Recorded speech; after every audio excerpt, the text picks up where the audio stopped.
Today, I'm taking you through a woman many of us don't even know her name, but we all know her son very well.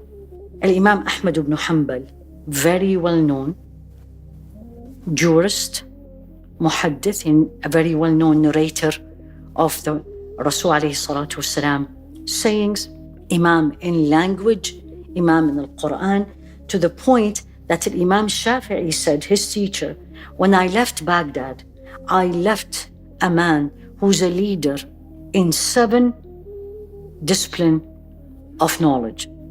He was referring to Imam Ahmad. He was a leader in Hadith and the sayings of Rasul alayhi salatu wasalam. He's a leader in the Sunnah. He is leader in Quran. He's leader in fiqh, jurist. He's leader in zuhud, asceticism, and he is also leader in piety. Now going back to his mother and her contribution in bringing up this leader. So his mother, Safia Binte Maimouna Binte Abdul Malik bin Shayban, she actually comes from a very good lineage. Her father was from Banu Shayban and go back to Banu Amr. Her grandfather was a nobleman, and she grew up in a privileged way. She got married young and delivered one son, Imam Ahmad. However, her husband died at a young age. She became a widow in her late 20s. She refused to get married and dedicated her life to the son. Life changed from being a woman who grew up in privilege to a woman who have barely the minimum. Her focus was raising her child as a knowledgeable, pious man. And indeed, she got her goal. Many of the stories about the raising up of Imam Ahmad came from him.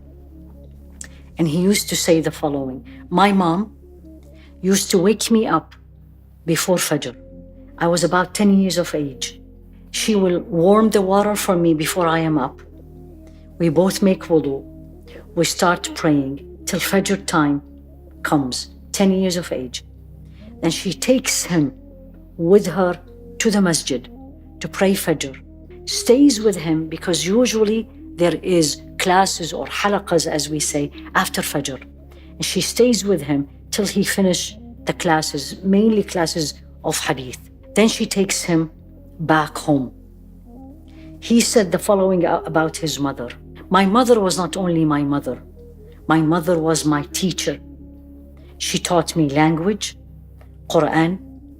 She taught me history. She taught me all what I need to learn about characteristics of Arab nobility.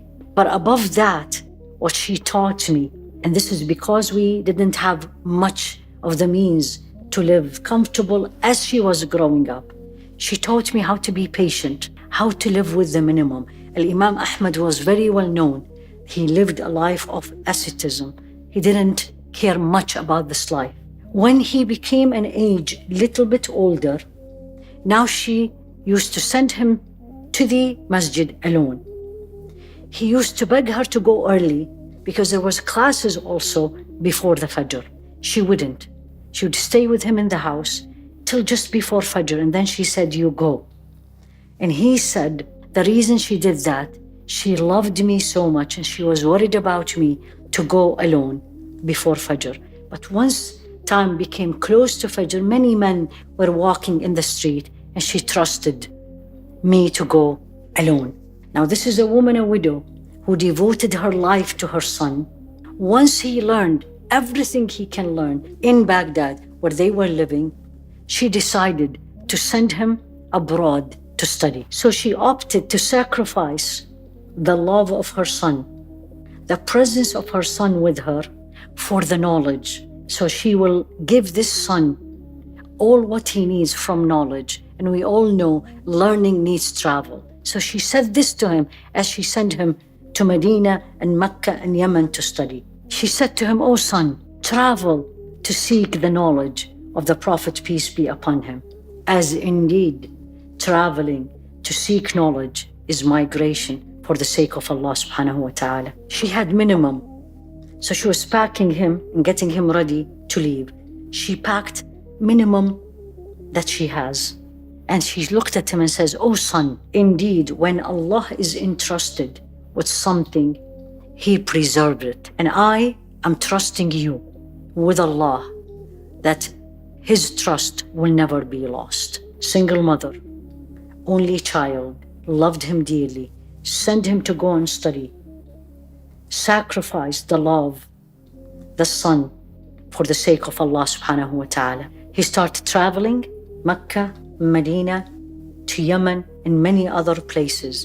And he became one of the most influential scholars in the history of Islam. The mother of Imam Ahmad died when he was in his 30s. And he used to say, "The most influential teacher I had was my mother. And she taught me not only knowledge, but she taught me how to live in this life with minimum need, with focus on akhirah and focus on Allah." May Allah bless her, and may Allah subhanahu wa ta'ala make us all mothers of knowledgeable, strong, impactful children.